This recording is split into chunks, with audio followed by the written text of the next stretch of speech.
Welcome to NRL 360, rugby league from every angle. Joining me again, the great Gordon Tallis. Let's bring the journos in, Paul Crawley and Dean Ritchie. And here on Fox League, we have three blockbuster games this weekend. Very important ones. The Panthers are flying at the moment, and they're taking on the in-form Melbourne Storm. The Roosters, after that big win against the Dolphins, they must win against an in-form Bulldogs. And this one, the local derby, the Broncos and Dolphins both need to win this. Gordie, it sets up to be a ripper of a weekend. Yeah, absolutely. The Battle of Brisbane, the Dolphins certainly will bring out their best, and both sides are down on troops. But that should be a full house and a great game live Saturday, 5:30, exclusive. They're all great games, aren't they? I think the Panthers right now, for me, I think they've taken over the Storm as the team to beat. So you got them as we'll favourites? find out. I think so, yeah. Okay. I can't wait for Friday night, the Braith and Asta Cup. Roosters v How long Bulldogs. did it take you to think of that? But I want to know who Braith and Asta is tipping in the Braith and Asta Cup. So Buzz didn't ask, and you thought you'd come on and ask. No. Who are you tipping? I'm just tipping a great game, and Oh, come on. I Where's love your them saucer both. of milk? I love them Give both. us a tip. I love them both. Gordy? I'd probably go the Roosters, just because of the momentum. Yeah, and the Roosters are fighting for a final spot, so Is that who you're going for? big game for them. Anyway, You live let's in the take eastern a look suburbs. at the ins and outs around 24. Thanks to Sportsbet. Now, Ryan Pappenhausen is out with concussion. Shocked a few people for the Melbourne Storm. Hayward named at hooker. He'll stay there. Marnie on the bench again this week for the Dogs. Tino returns for the Titans. The Broncos, with all the injuries, have Hunt and Walters forming a new halves combination. And Tom Trbojevic for Manly remains at fullback, and Hopewadi goes back to the wing. But Gordie, Yeah. Ben Hunt and Walters now, the new halves pairing. Thoughts on that? Well, Billy's been doing such a great job come off the bench at the 9, so I think he'll do it. He's got someone he can lean on in his father that played pretty good in that jersey. And Ben Hunt, what a player, 300 games, played for Australia, played for Queensland in that position, so you'd think he'd have the experience on holding the fort while those guys are away. You talk about the experience of Ben Hunt. He actually hasn't played finals football for 7 years now. I think Don't hold that against him. Well, no, I'm just saying, at the Dragons, 2018 was his last time. So while he's got all that big-time game experience playing for Queensland and Australia, this is a big challenge for him. Yeah. I don't think it's as dire as what we're all making out. I think talk of Brisbane's demise is premature. You know, Billy Walters is a good player. He's played 5'8" at West Tigers. Yeah, Ben Hunt's a legendary figure. You got Reece Walsh at the back. I just don't think it's as bad as what people are making out at the Broncos. So you're not putting a line through it? Absolutely not, Braith. No. We got Reynolds back in 4 weeks. They've still got Staggs out the back. I guess the key question will be, though, Reece Walsh. What role will he play, and will he perhaps overplay his hand, Gordon, given he knows that he's under pressure to probably step up? Well, you wouldn't change the way he plays. 2 weeks ago he throws 3 over the sideline. The week after he has 5 try assists, So, but he's got a great left foot kick. So you think if Ben Hunt's on the right, you think he could be a backup kicker and help there. But you just want Reece to go out there and, time and place is something that he's learning. But that's where he has to change, isn't it? Just what does my time team and need place. now? You know what? Yeah. We all know how talented Reece Walsh is. But that comes with experience, doesn't it? I know it does, mate. But he's in his 23 around 80, 90 first grade games now. It has to come. You say it's not as dire as it. They've just lost their halfback, and they've just lost their 5'8", and they've just lost Selwyn Cobbo. It's a pretty big deal. And you've got this guy who has been rocks and diamonds over the last month. I think it's even more important now for Reece to pick his moments. He doesn't have the security of the two halves who are game breakers and creators. Like Reynolds is a creator. Ezra Mem's been their X-factor since he's come back and taken the team really to another level. So they need X-factor in him, but they can't afford to be making errors. If they make errors early on in the game and they get on the back foot, and we've seen it throughout the year, they're in some trouble. So they've almost got to be faultless. Yes, they've still got plenty of great players in their team. Yes, they can still make their mark in the finals, but not if he's making errors. I love him as a player, don't get me wrong, but I think it actually makes it even more important. Now, you think the injuries is calm? No, I'm just saying, all I said, I had a crack at him last week. Are you backtracking already? No, I'm not backtracking one bit, mate. He never goes in reverse. There's no reverse button. The week earlier, there was, and I spoke about it here, that cockiness, arrogance against South. And I just thought, when they went after Selwyn made that terrific chase on Xavier Coates, there was a little bit of karma. There was a little bit of, how's it feel now? You know, there really So was, what mate. exactly are you saying? I'm saying that their cockiness the week earlier Made bit them them pull on their the bum. hamstrings. It made them pull their hamstrings. It made them pull their Okay, so hamstrings. it And I'll tell you now, wasn't when- Maguire's training, it was Well, their... no, Was it and with cockiness? Reece Walsh, like the cockiness everyone loves, and everyone loves the way that the guy, when he's at his best, you know, he's breathtaking. But Braith's 100% right, mate. There has to come a time where Reece says, this is as much about the team as it is me looking good. And those forward passes, those moments of madness, they have to stop if they're to have any chance of making a dent in the competition. You made a good point. Team first instead of individual brilliance, you know. Yeah, you know, again, we want to see the individual brilliance, but it's that team first I mentality. don't think Braith, he will have to manufacture pulling back. I think that will just come with maturity. In time. Yeah, but they don't have time for that. We mentioned the other day, I agree Braith, with about you, but they Billy don't have Slater. time. Billy did it in time. Not so much this year, I'm saying, but in time. But for this year, look, I'd just let him run. I don't know why people want to curtail him. If I was a coach, I'd say, you know what, go out there, have some fun and just do what you do, because what you do is spectacular. You talk about time, right? And moments open, premiership windows open. Like Adam Reynolds is not getting any younger. He's 35 next year. Is Ben Hunt 36 or 37 next year? Like, these guys are not getting any younger. Like, when we looked at this year, their premiership window was wide open this year. Gordie's spoken about it previously. But when the halfbacks get a year older, are they going to be in a better position next year? I'm not so sure about that.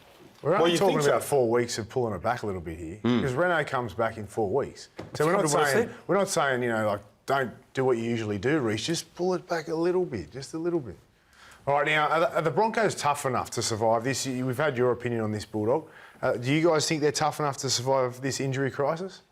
Well, it's up to individuals to prove they're tough enough, because they do have some guys in that team who play tough every single week.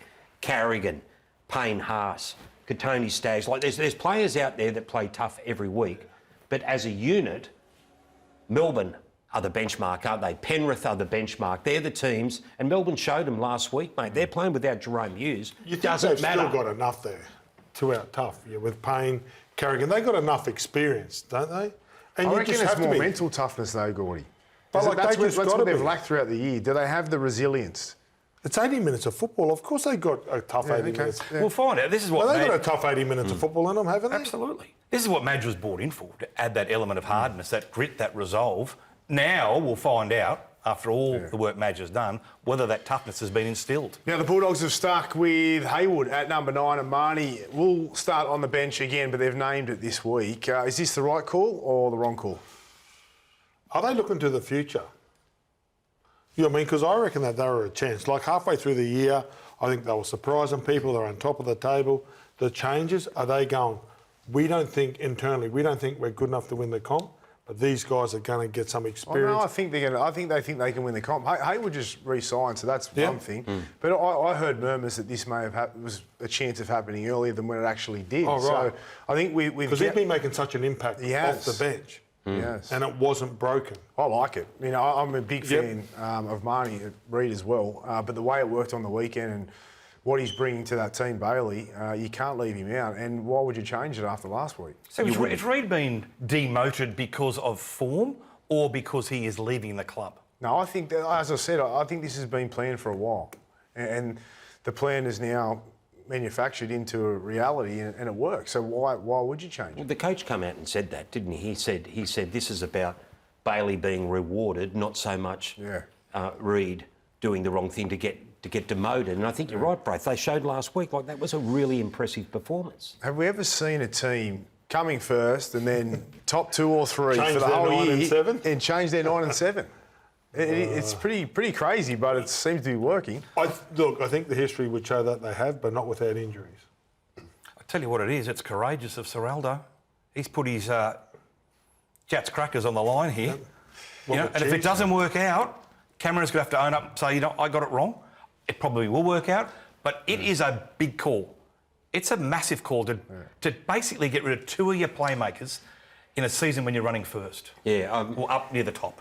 Look, this is not a criticism, it's an observation, but I don't think I've ever seen a coach go as hard in the position that they're in. Like we've seen teams like the Roosters, they brought in Cooper Cronk to push Mitchell Pearce out of the club after the season. This has happened when the Bulldogs were on top, they got rid of Toby Sexton.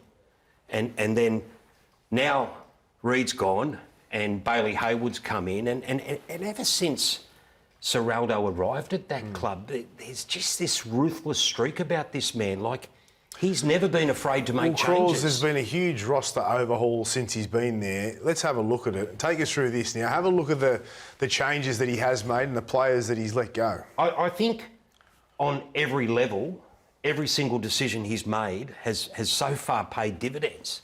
But like I keep saying, he's a couple of years into his head coaching career, and as we can see there, the bodies are mounting.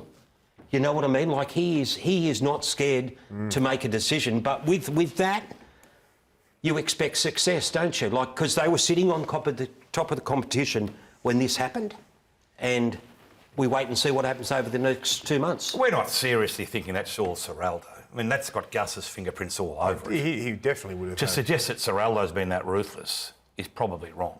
He's the coach. He's the coach. I get that. But we know the power Gus wields at Belmore.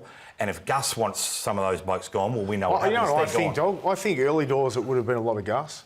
But as it's sort of the last 12 months, it's Cameron. Yeah, Cameron's earned the right there. He had the help of Gus, but I think Gus has handed over the reins. Sure, they talk and communicate and discuss decisions, but I actually think it's Cameron. And he owns his decisions too, doesn't he? Like with Sexton and with Reed at the moment and past decisions, he does own them, dog.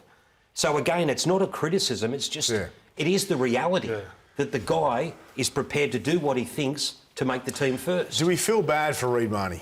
I did. Yeah, I do a little bit. You know, when the Dogs were down the bottom and they needed someone, I think Parramatta had played in the grand final. He left a side that was up the top together, and he worked really hard. And he was a competitor, you know, getting under people's skin and probably showing the Dogs what they needed to do if they wanted to compete with the best sides. But it's, as whatever says, it's a business. But sometimes, you know, business ain't fair. He's been ostracised, I think, Reed, to some degree. But the important point is that he wanted to stay. Other coaches have got rid of players who are moving on because that player has decided to leave the club, more likely for big money. Reed didn't want to go. Reed wanted to stay. So I hope he's not being ostracised for leaving the club because he did not want to leave. No, I don't think it is. I don't think it is. But what I do think is that... You think Bailey Hayward is a better player heading into the finals? And I'm not... This is a question, Braith. I'm not having a dig at Bailey Hayward.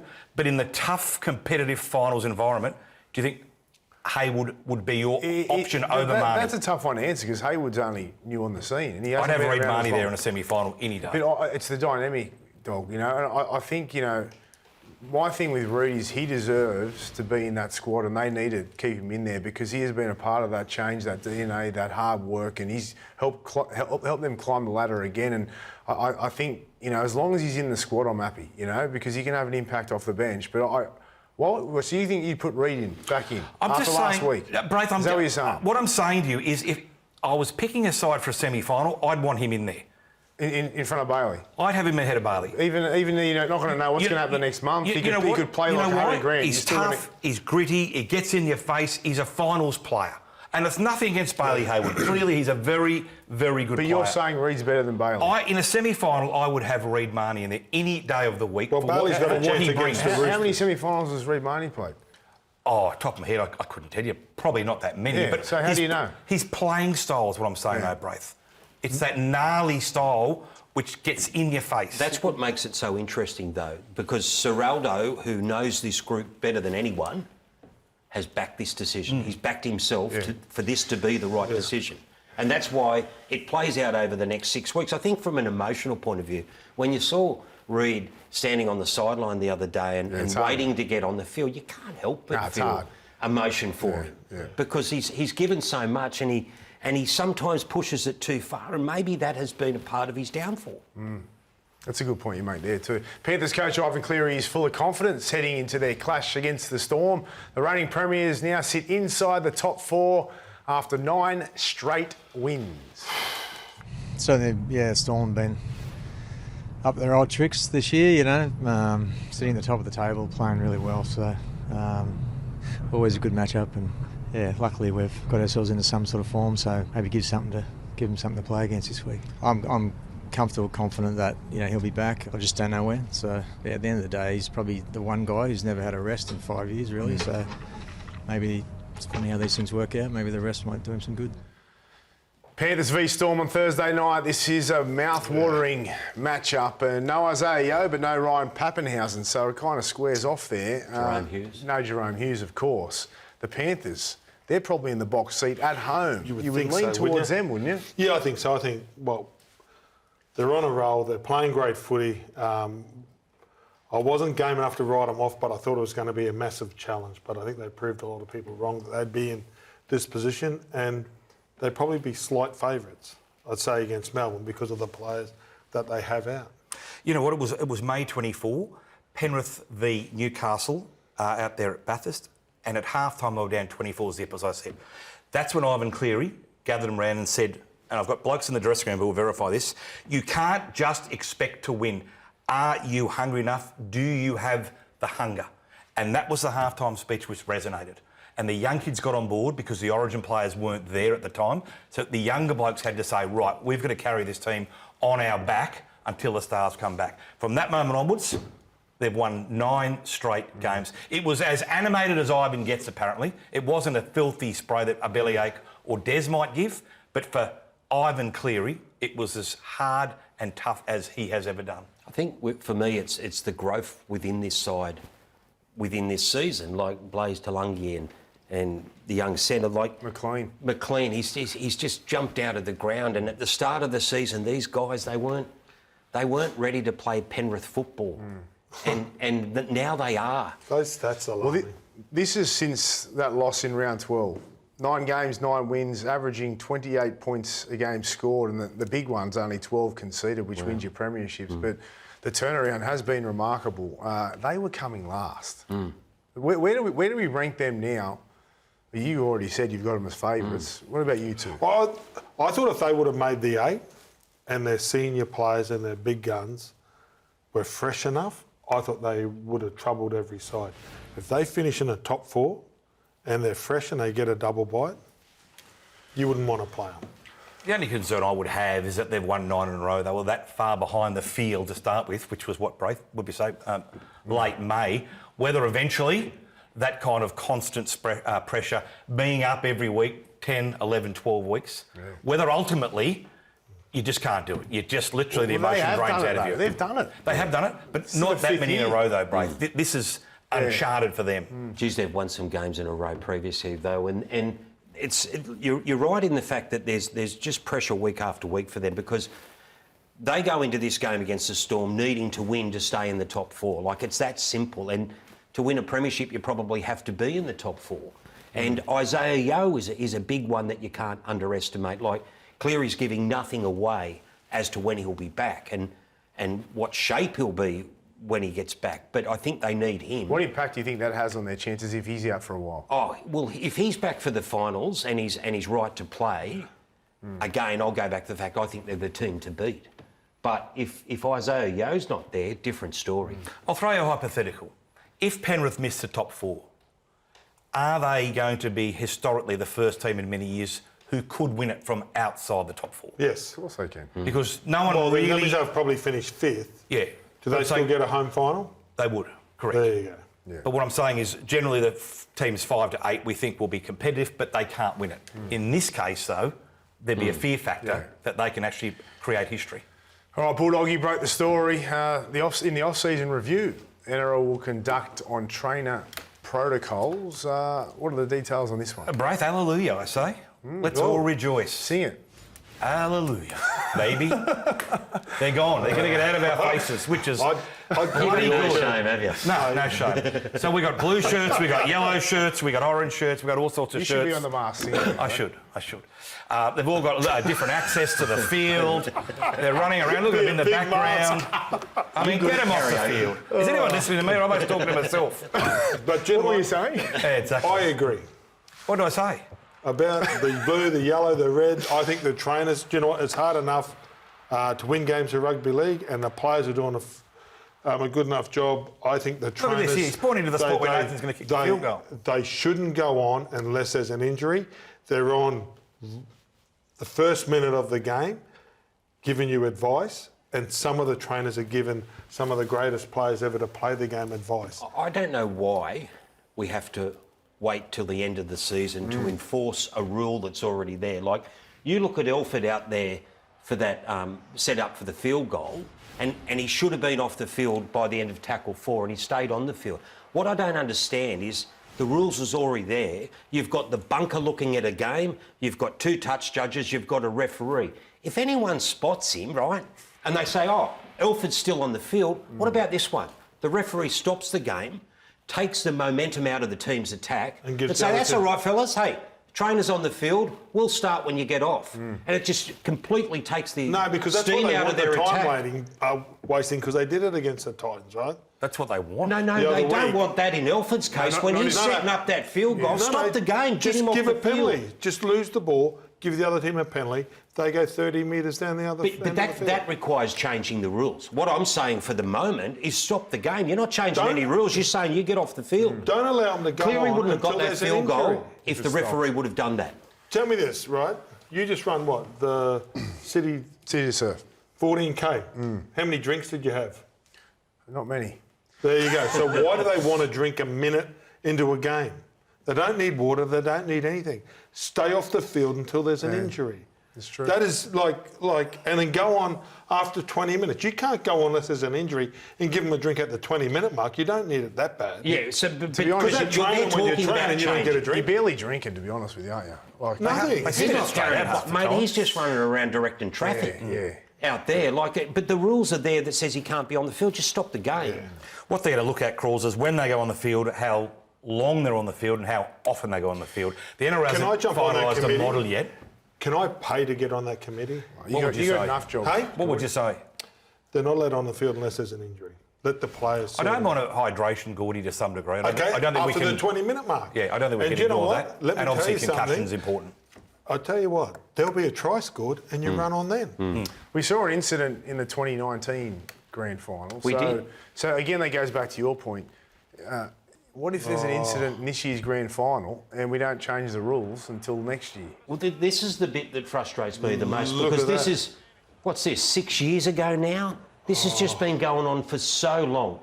And like the Whiten moment was the big one. It overshadowed this one in the grand final. But this was a pretty big deal.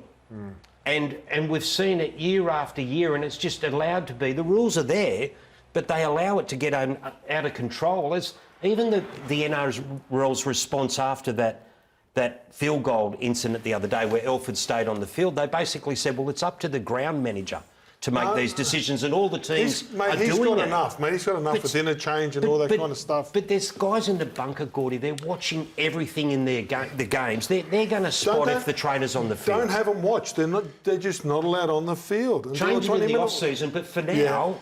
Just enforce the rules. CS Oliola would have been sent off for that if it was in today's game. Look at that. Oh, yeah, look at that. Anyway, Good falcon too, wasn't it, Braith? Big one.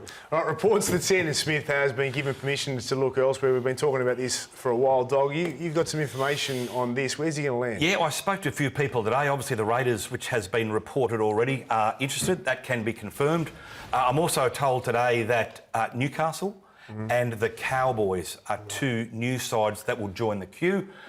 You look at both those sides, though, with Dylan Brown there, Fletcher Sharp, Tommy Dearden. I do wonder whether Sandon Smith would get a starting role at any of the 3 clubs that are chasing him, but certainly it's gone up to 3 right now. I guess at the end of the day, that's the challenge for Sandon, isn't it? Correct. Like if he wants to be a starting halfback or a starting 5'8", he's got to do it, mate. Like if he goes down to Canberra, there's young Ethan Sanders there, Ethan Strange.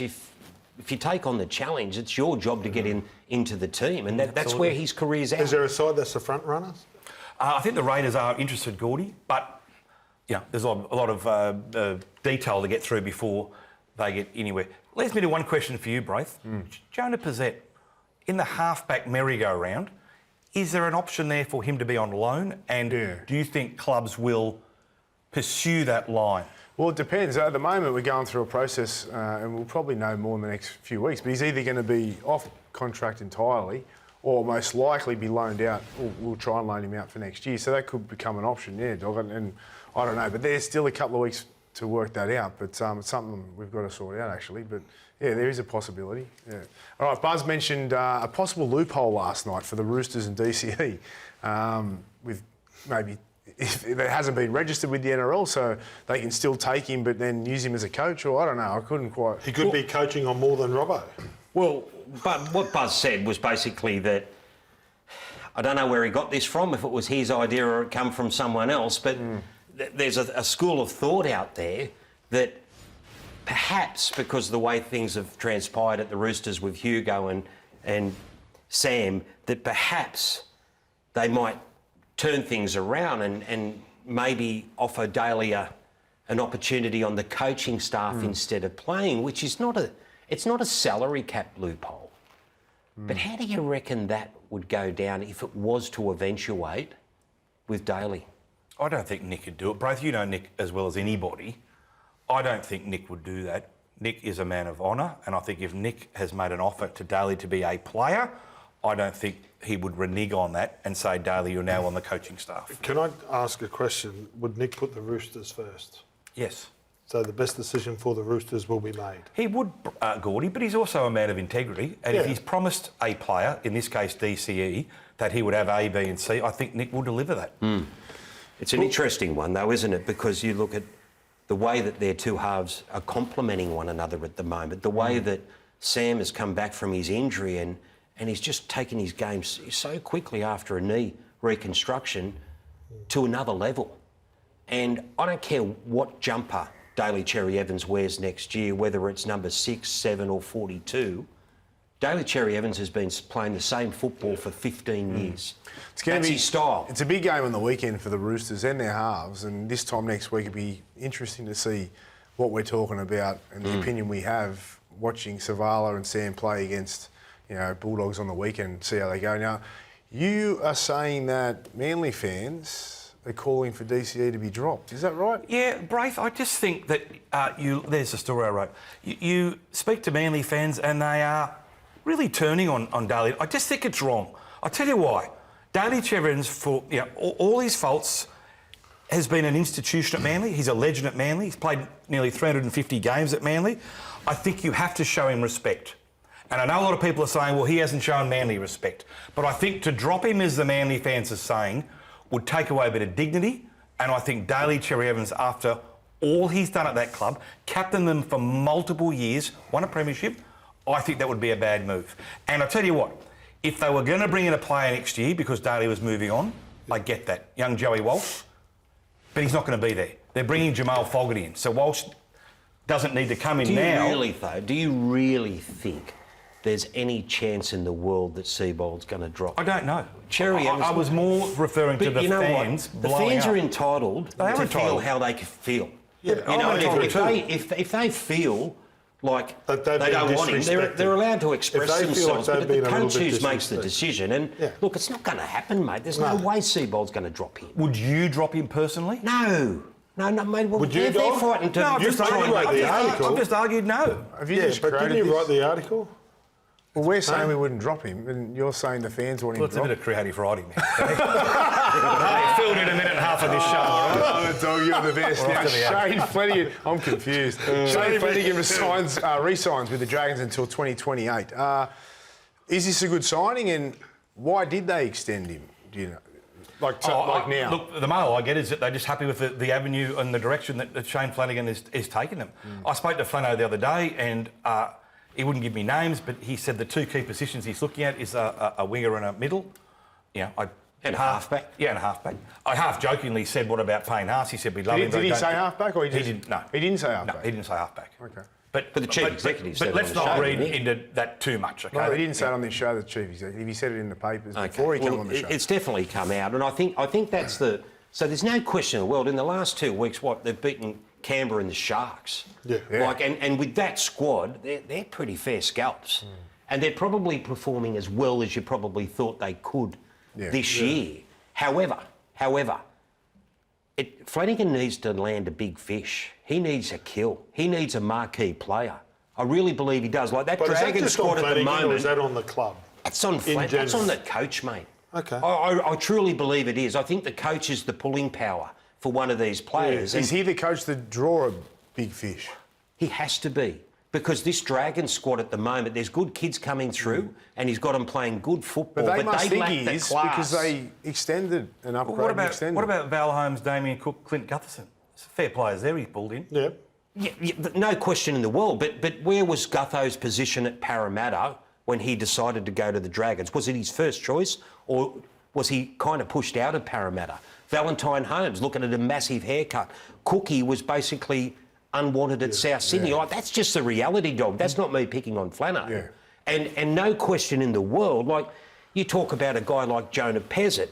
Luke Metcalf's a bloke that comes off contract at the end of the year, end of next year, sorry, but he's free to negotiate from this November. If you were Luke Metcalf, right, and you were even considering coming back to Sydney, or you stay at the Warriors, the only reason he'll want to come back to Sydney and leave the Warriors, you would imagine, is if he could join another club that was in the premiership race, right? Yeah. Are the Warriors a better chance of winning a premiership, or do you go to the Dragons? I don't think it's a question at this stage. I think that's the trouble for the Dragons at the moment. They're going to struggle to sign a big-name player. All right, stick around, journos. There's plenty more to come. And following NRL 360, it's the latest edition of Face to Face with Dragons legend Ricky Walford.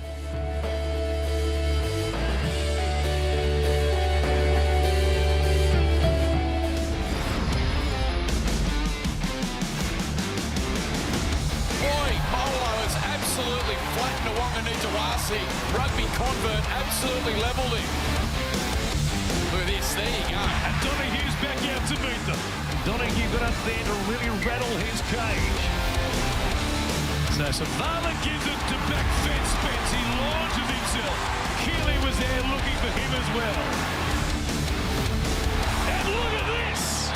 Siwa Wong has been knocked out cold. This is old school. This has turned the clock back to the days of Arthur Beetson.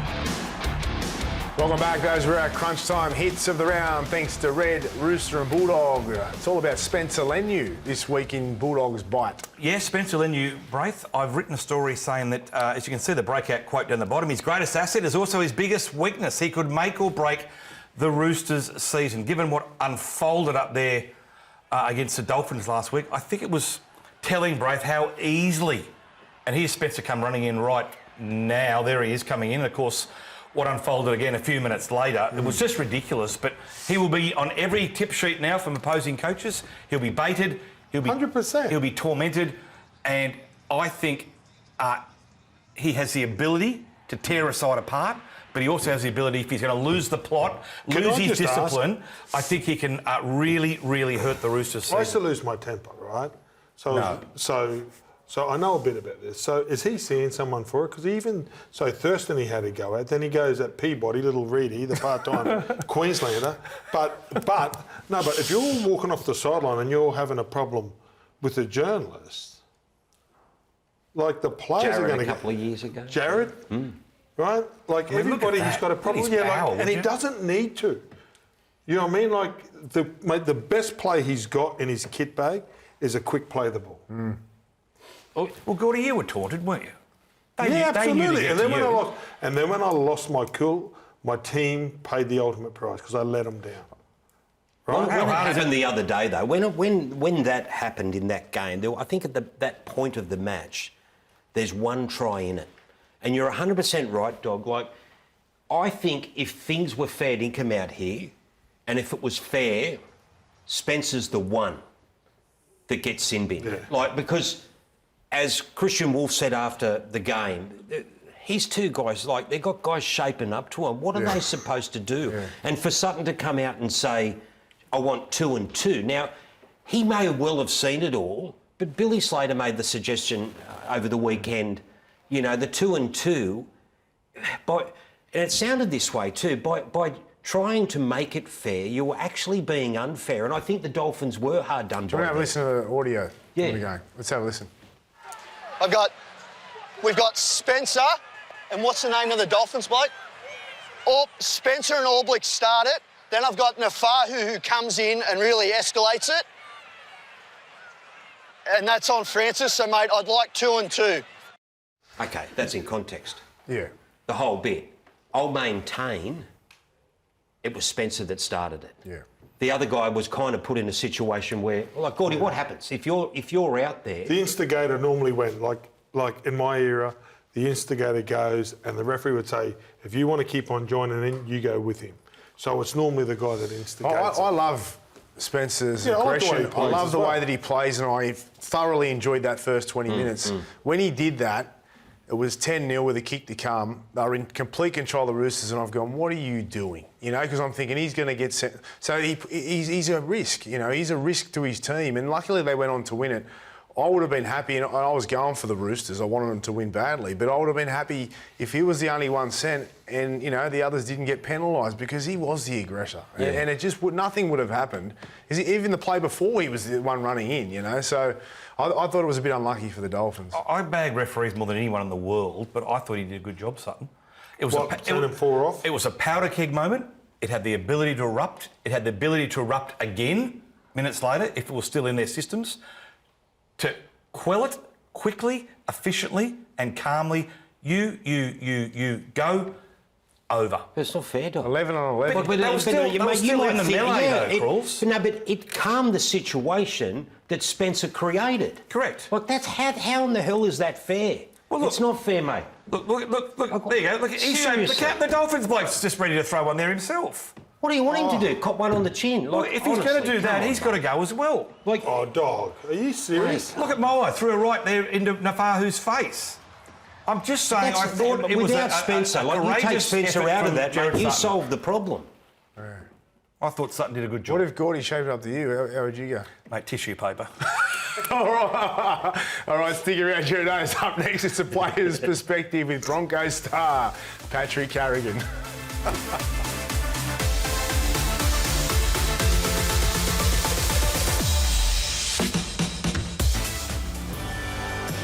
Welcome back. Let's cross live now to Pat Carrigan. Pat, a hectic week up there. How's the mood been at the Broncos? Yeah, Braith, pretty crazy game last week, but it's been really good. Obviously, we've had Benny Hunt and Billy step up and fill the void in the halves for us, and Corey Pakes and Tyson Smoothie come back in. So boys are still confident and been getting on with it. Yeah, Billy Walters and Ben Hunt are our dynamic duo thanks to Vodafone. How much confidence does it give the team for these two to jump back into the halves? Yeah, massive, mate. I actually played against Bill when he was at the West Tigers and he was playing 5'8" back then, and the same with Doze when he's been playing halfback at every level. So, to be fair, they've probably covered those positions numerous times this year and are more than equipped to do so and do a job for us this Saturday. Hey, Paddy, it's Gordie Tallis here, mate. Reece Walsh, will he join in as well and probably play with a 3-prong attack, and he's got a great left foot kick on him? Yeah, I think so, mate. Obviously, missing Reno, who's our predominant kicker, is going to be a big one. So, Walshy's left boot's pretty lethal, and I'm sure he'll chime in where he can. But, yeah, they're both more than capable of doing so. Pat, Paul Crawley here, mate. We had a bit of a chat about Reece earlier in the show, and we were talking about where he's at with his career at the moment. And some weeks, as you know, he can be absolutely brilliant, and other weeks it can be a bit rocks and diamonds. Where do you think Reece has to improve and evolve as a player, and especially over this next period where you're without Ezra and you're without Adam? I think the last person Reece needs advice from on how to play fullback's probably from me, mate. But He might tell you where to go again. Yeah, exactly. No, it's all part of his growth, I think. We know he likes to take the game on, and we're going to well and truly need him to do that over the back end of this year, but just continue to keep picking his moments. And, you know, the way he can influence his game, like Gordie said, with his kicking game and those sort of things is going to be massive for us as well. So, yeah, I know he's excited for the back end of the year, and he'll be ready to step up. Paddy, it's Dean Ritchie. Will the Broncos' playing style change or evolve, given you've got two new halves? Not an entirely lot, I don't think, mate. You know, Benny played over 300 games there, and we might simplify things. We the way we do things a little bit. Really hone into our defence and lean on that sort of aspect of our game. But we like to move the ball and express ourselves, and I don't think anything will change come the back end of the year. Hey, Paddy, talking about change, did you feel a change last week when you lost the two halves in the first 20 minutes? Did it feel a bit chaotic out there? It did, mate. I remember turning around to chase Big Zave and seeing both of them heading for the sideline, and it was so surreal, to be honest, because Selwyn made a pretty crazy covering tackle and we lost Ez and Reno in the same play. But despite the chaos, I thought we kind of adjusted pretty well and lacked a bit of polish, but Melbourne made us pay for the amount of footy we gave them. But I was actually really proud of the boys for the way we competed, and if we bring that level of energy and get a bit of luck on our side this week, then we're definitely in good stead. Pat, I'd be interested to know your mindset, how it changed throughout the week, because I'd imagine initially when you find out, you've lost 3 players, or 2 for potentially the season, and Adam until the finals, it would have been a really tough period. And would you have questioned where the team was at? Can we do it from here? And has that changed throughout the week?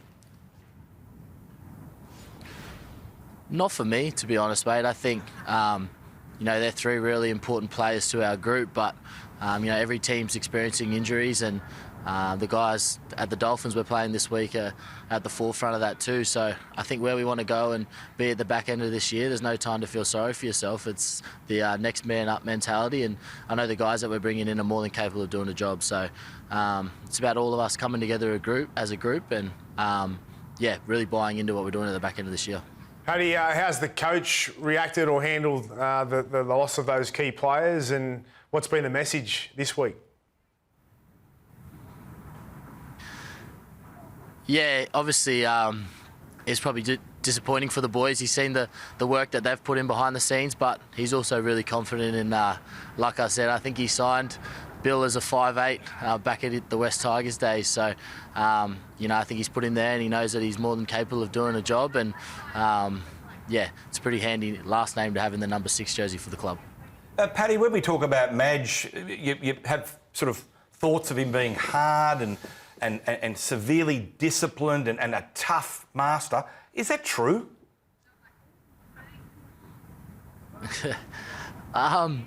Mate, we definitely train hard and, definitely hold us to account. But I think all coaches in the NRL do. And on the other side of Madge, he cares about his players and, he cares about family and bringing the group together as well. And I know there's probably a lot of stories and folklore days from, his time throughout the NRL, but there's definitely 2 sides to him, and I don't think that's a bad thing. Hey, Paddy, mate, what's the Burleigh Pav like on a Tuesday night at 7:30? Mate, I'm down the north end, the business end, so can't see the pub from here. I'm staying out of touching distance from that place. Paddy, back to the footy. Gordie's mind's distracted. Yeah, I just saw the lights in the background behind Yeah, you. I don't know what he's thinking. Let's get back on track. Now, with these players here, you guys have had a good year, but they're key losses, very important ones. Without them, are you still confident that you can compete with the top teams? Yeah, I am, mate. I think, Dozer at 7 has probably played there for the majority of the year, to be honest. We've only had him at 9 for a couple of games. So, like I said, there's no time to feel sorry for yourself. Every club's dealing with injuries, and I think we're very fortunate that we have players like Benny Hunt and Billy Walters that can step into those positions. But I'm more than confident in this group. We get our brand of footy on, and I know we're going to be hard to beat. So it's about building into the back end of the year and just focusing on the things we can control. I'm pretty sure, Paddy, you were named as captain. Does that change your role? No, it doesn't, mate. I think, for me, it's just leading by example and doing my thing. And if I do a job in the middle, along with our other middles there, and lay a foundation, then the rest of it comes off the back of that. So I'm pretty lucky. Obviously, Benny Hunt, like I've touched on, is at the club, and he's played over 1,000 first-grade games. So I'm sure he can take the reins of some of that department as well. Paddy, if you take the Broncos out of the equation, who's the hardest team to beat in the NRL? Oh, the hardest team to beat. Oh, I'm not sure. Obviously, we played Melbourne on the weekend, and I think Harry's playing a really great brand of footy at the moment, where he's troubling a lot of teams over the ruck area and all those sort of things. So yeah, Melbourne, Canberra, Doggies, Penrith, mate, they're all playing real good footy, and to be honest, I've kind of just been focused on us. So there's a number of tough teams in this competition, and to be honest, I think whoever makes the 8 at the end of the year is. I think you can win it from anywhere. Good on you, Paddy. Good luck this weekend against the Dolphins, and good luck for the rest of the year. Cheers, boys. Thank you. There he is. Pat Carrigan will be captain this week for the Broncos, and they need his leadership, and they've got a few key players out, but he seemed relatively confident. Didn't he? Yeah, well, obviously Billy has played in all those positions, and whether he can do it for 80 minutes, but he'd be confident that he could be. And, you know, with Ben Hunt there, as he said, he's played 1,000 games, so he's not going to get overruled as well. All right, we're going to go. You guys have been brilliant. Thanks, Crawls. Bulldog, you hijacked this show. You had story after story. You're just taking over the joint. You inspire me, Braith. Oh, you are brilliant. Thanks, journos. Next Wednesday, the Kid Zoo returns. And the only place you can watch it live is on Main Event. The Dark Prince reigns supreme. Nikita Zoo is back. The Butcher is back.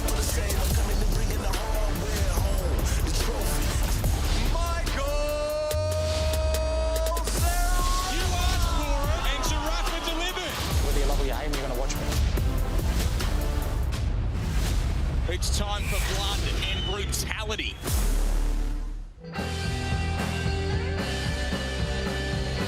Welcome back. Coming up next, it's Face to Face with Dragons legend Ricky Gordie. You must be looking forward to this one. Yeah, absolutely. I was lucky to play with Ricky Walford. He took us all underneath the arms when I went to Sydney. What a player. They called him the Panther.